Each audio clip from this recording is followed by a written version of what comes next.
The Koenigsegg Agera RS is officially out of production, with the final example of the Swedish supercar having rolled off the assembly line this week.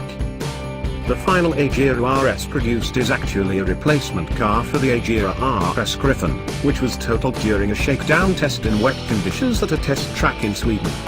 It was initially thought the Gryphon could be repaired and perhaps even improved following the wreck, but appears Koenigsegg opted to simply build the customer a new vehicle.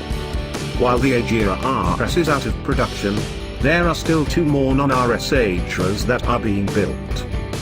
With the RS series complete, the Agera line has two more cars to be built and delivered, two final edition vehicles, Koenigsegg said in a statement.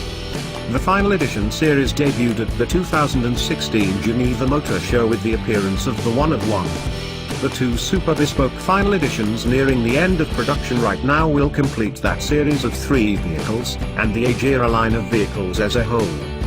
Koenigsegg expressed a certain degree of sadness about the end of Agera RS production, saying the car has been a fundamental part of all our lives for the last 3 years. The Agera RS holds 5 world speed records, including the coveted title of world's fastest production car, which was awarded to the Swedish brand after an Agera RS did 277.87 miles per hour on a desert road in Nevada. All told, 25 examples of the Agera RS were built. The company is now turning its focus to the Agera and making customer deliveries of the high-horsepower hybrid, which will accelerate from 0 to 186 miles per hour in just 1.9 seconds and reach a top speed of 249 miles per hour.